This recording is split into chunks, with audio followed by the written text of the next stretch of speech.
Hey guys, in today's video I wanted to talk to you all about playing claw and what playing claw is. This is something I get asked about a lot on stream and seems to be a pretty hot topic in the Fortnite community for some reason, more so than other games.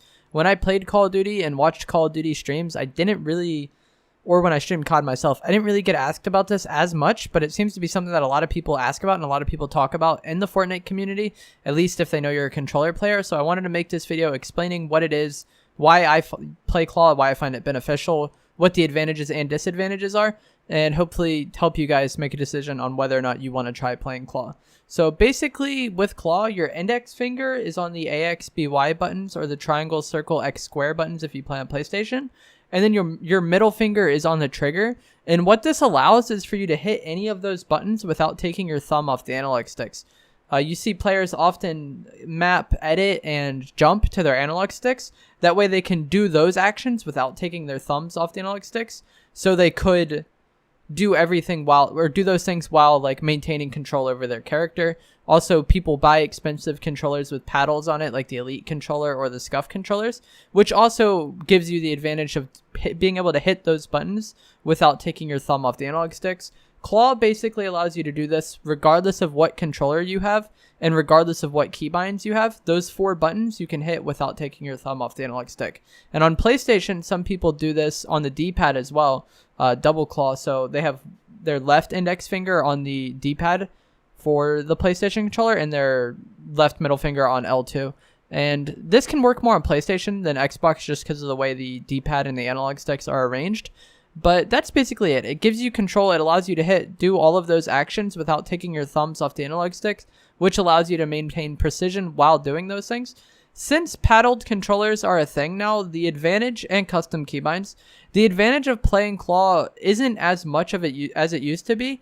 And if I was a new player today, I would probably just get used to paddles or get a paddled controller. But when I started playing claw, it was literally in 2008.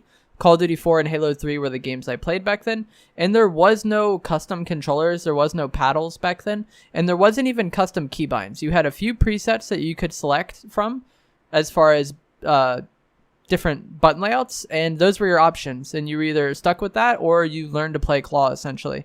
You can also remap things with the Xbox accessories app if you need to change some of the buttons around regardless of whether or not you have an Elite controller.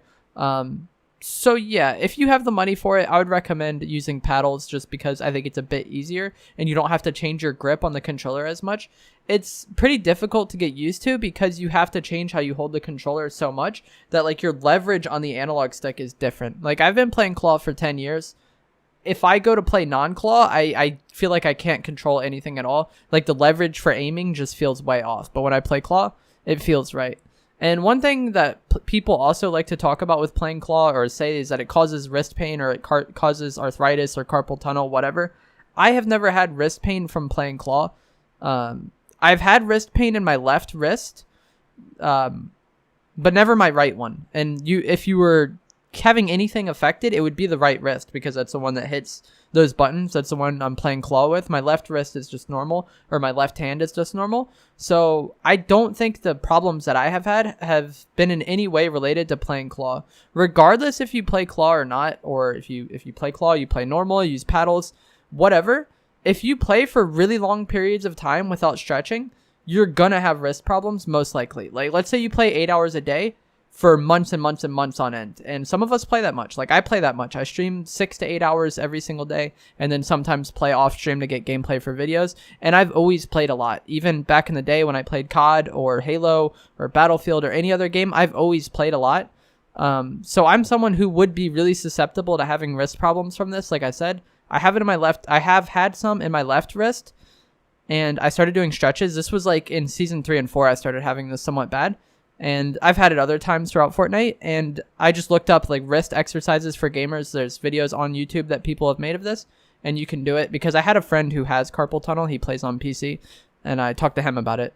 And he said he does those things and it helps a lot. So I looked that up and started doing that, and I found that to be really beneficial. So if you are worried about having wrist problems, regardless if you play claw or not, look up those things, do those exercises before you play. It'll take about less than 3 minutes. It doesn't take any time at all, and you'll be doing yourself a good favor. That's for anyone who plays a lot. You should definitely end up doing that, and I think it would be beneficial. So I hope you guys found this video helpful. If you have any comments, leave them down in the comments below and I will do my best to answer them. Might take a bit because as I upload this, the hurricane is hitting where I live, so may or might not have power, but I will answer them when I can. If you find it helpful, leave a like, subscribe, comment, do all those things, and I'll see you guys another time.